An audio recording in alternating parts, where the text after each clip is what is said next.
She came barreling down the country lane barefoot, a pink dress plastered with mud, hair whipping around a face I hardly recognized because of the way she screamed. "They hung my mom on a tree!" The words hit like a hand to the chest. For a moment the world narrowed to that single ragged voice and the tiny feet slapping asphalt, sending up dust that glittered in the late light. We were a line of motorcycles, 99 of us in a chain like a rolling storm. Engines bled into the quiet of the county road, a low, continuous thunder. Colt Henderson, sitting a bike ahead of me, straightened in his saddle as if he'd been struck. He didn't need to be told what terror sounded like. He knew it in the tone, the way her hands trembled as she reached for anyone, the way her thumbs kept curling into nothing, like she was trying to hold something that wasn't there. He killed his engine so the scream could breathe. The sound alone cut through whatever small illusions we had about what kind of trouble we were. Colt didn't ask who did it. He only listened. His jaw flexed. I saw a memory move across him, something private, the way a storm cloud shadows a field. He had lost a child once, years ago, a daughter whose laugh he'd kept in a tin memory until time rusted the edges. That loss sat behind his eyes and made him move fast when he smelled a chance to help someone else. He slid off his bike before the others fully stopped and took Harlow into his arms like a man who had been practicing for a moment he never expected to relive. She clung to him like she'd been holding her breath for as long as she'd been alive. Her tiny hands left smudges of dirt on Colt's leather. He wrapped his jacket around her, suddenly a human shield, and told the others to follow. We shouldered through hedgerows and into the woods, engines now swallowed by trees. The line of nearly 100 riders folded into the shadow and became a single urgent organism, cutting a path of sound through the underbrush. If this story is getting to you, please hit like, if you believe in second chances, that is. Stay with me. The rest is why the like matters. We moved like hunters without weapons, boots sinking in loam, the smell of pine and diesel mixing into one raw, honest scent. Harlow's breath came in quick, frightened bursts. She would point without words, down a slope, past a fallen birch, toward a clearing that felt wrong even before we saw it. Colt's nostrils flared. He had seen enough to know when to brace for the worst. We reached the clearing, and it opened up like a wound. An old oak stood in the center, wide as a house, its branches clawing for the sky. Beneath it, the world had gone very still. The leaves didn't move. You could hear somebody's last hope hanging, and the sound of someone who had been suspended like a question mark ringing against the quiet. Aubrey Grace, my mom, was there. The rope had bruised her wrists. Dirt braided through her hair. She swung like a metronome whose rhythm had been stolen by pain. Her breathing was shallow. I remember Colt cursing under his breath, but it was soft, like prayer turned into a swear. Men who could have been caricatures of danger became gentle as nurses. One of them, Tommy, the one with the scar on his knuckle, knelt and checked for a pulse, fingers steady despite everything. He found it, faint but real. They moved in choreographed chaos. Two men took a coil of spare strap and wrapped it beneath her shoulders, while Colt grabbed a pocket knife and sliced rope with hands that didn't tremble. We went from the edge of silence to the sound of people working, a pulley of voices, feet, the tearing of leather. No one celebrated. The bikes stayed idling at the tree line like large, patient beasts ready to transport. They laid her down on a faded blanket someone had torn from a saddleback. Harlow collapsed against her mother's chest and sobbed into the fabric like a world could be held together by sound. There was no hero pose. There was only the urgency of movement. We were racing the natural clock of things, hypothermia in the cool of the woods, the slow peril of untreated shock. Colt wiped a smear of dirt from my mom's temple with a hand that had once tried to stitch a life back together, and then cradled Harlow. I saw his face, hardened by years and softened again by this immediate need to protect. In that moment he embodied every contradiction. Tough hands and a heart that remembered a small girl he lost once, and refused to lose another if he could help it. Someone shouted for a blanket. Another voice said, "We need to get her to town." That was all we needed to hear. We loaded her carefully onto the back of a pickup we found at the edge of a farm where a kid had left a truck running. Colt and two others made the decision to form a shield on either side of the vehicle as we drove, the motorcycles riding escort with engines thundering, lights off to avoid attracting unknown hands, horns a low warning to the dark. The road home was a blur of trees and urgency and the taste of dust in my mouth. At the clinic, the fluorescent lights felt too bright and too honest. Doctors and nurses who had seen worse moved with businesslike calm. Hands checked pupils, monitored breathing, wrapped bruises, and spoke clipped sentences that meant, "We can work with this." The surgeon's face was unreadable, and then, after a small eternity, he stepped out and said, "She'll survive." The words were not triumphant. They were factual and sacred. They let the breath out of us and then smuggled it back in. Tears didn't feel like a betrayal anymore. They seemed like the proper response to a world that had almost ended. But survival is only the start. In the days that followed, the bikers refused to disperse like some storm passing through. They became shields, laborers, caregivers. 99 people, women and men who wore leather and lived by a code that most of us never understood, formed a ring around my mom and Harlow that no one with bad intentions could have cut through. They tended the house first. Someone fixed the broken window and boarded it against late autumn winds. A pair of riders hauled up a spool of heavy-duty string hooks and installed motion sensor lights and a second-hand security camera on our porch roof.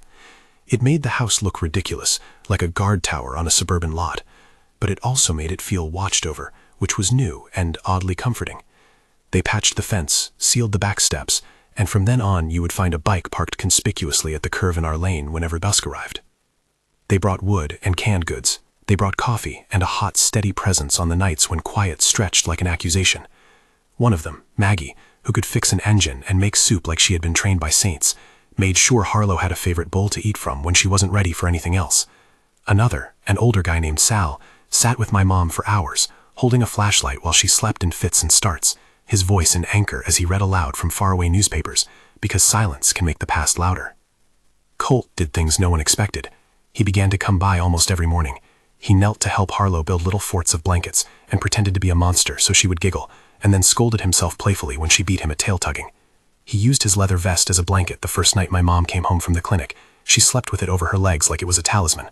On the porch, he told her, softly, not loud enough to jar her, that he'd be there. Not as a savior, not as a rescuer, as someone who kept promises. There were no big speeches. The promise was a small, stubborn thing. Colt came back, again and again. He showed up with his hands dirty, repaired what needed mending, and kept a presence that taught Harlow that the world had steady things in it. When Harlow flinched at loud sounds, Colt sat with her until the flare cooled. Gradually, very slowly, the flinches became less frequent. A smile would spill out in the middle of a table full of mismatched dishes. A laugh would shake through her like a forgotten song. Healing wasn't a single moment. It was in the small rituals, the way my mom learned to sleep without constantly checking the windows, the way Harlow began to pick the crumbs out of her hair without keeping watch. It was in a bike's taillight sweeping around our yard at night, not as a threat, but as a lighthouse. When my mom first stepped out under our porch light and realized a stranger had mended our railing, she sat down and wept for a long time, not because she was weak, but because she finally had the relief to feel her knees unlock. There were practical things too. The riders organized shifts so someone was always nearby. They agreed, quietly and without fanfare, to escort Harlow to school for the first month, until she stopped holding on to her backpack like it was the last piece of herself. They sorted paperwork, helped call insurers, and drove my mom to appointments. They spoke with a firm courtesy to people who tried to minimize what had happened, and they refused to let anyone make excuses for the violence that had come near our house. But they never crossed into vengeance. When talk arose of tracking down the people who had done it, Colt's voice cut through. "Not our way," he said, and that was that. Protection, not payback. That line mattered more to me than 1,000 confrontations would have. The legal stuff slotted into place like a chapter I skimmed. Officers who asked questions, reports filed, evidence backed. We let the authorities do their work because our morality couldn't be to become what had terrified us. The bikers stayed on the periphery as support. Witnesses of care. Their loyalty was not lawlessness. It was a different kind of order. There was a dignity to it I hadn't expected to find beneath the patches and the engine oil. Over the next weeks, Harlow began to trust a world that had been jagged into fragments. She'd run barefoot into the yard again, and this time it felt safe. She learned to sleep with a nightlight on, then without one. She'd sit on Colt's porch sometimes while he polished a bike and tell him, in quick story bursts, about imaginary friends who wore capes. He listened like she was the only thing he had to guard now, in the best possible way. A man learning to be steady, because steadiness was what she needed. In the way he hummed while he worked, I saw him patching something inside himself too. My mom's recovery was steady and non-sensational. She had nights where the past rewrote itself in her sleep, and mornings when she woke and the world seemed new by degrees. She let people help. That may seem small, but for someone who had been stripped of agency, it was profound.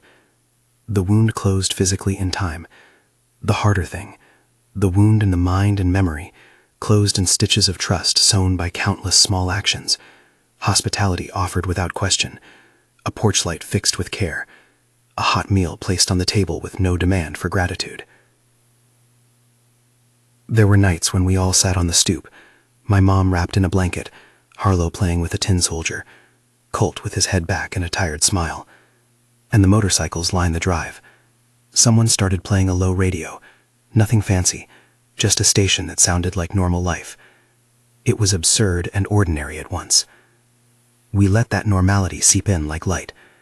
I realized then that the 99 had become more than a strange convoy of protectors. They'd become our chosen family. The promise Colt made the first night we found them under the oak wasn't a vow to fix everything. It was small and human. He'd be there. He kept showing up. He kept his promise in ways that stack into something large, fixing a leaking gutter, attending Harlow's school play, bringing pies that were always slightly too sweet but perfect because they were offered. In doing so, he healed a piece of himself. I watched a man who had worn grief like armor slowly traded for presence.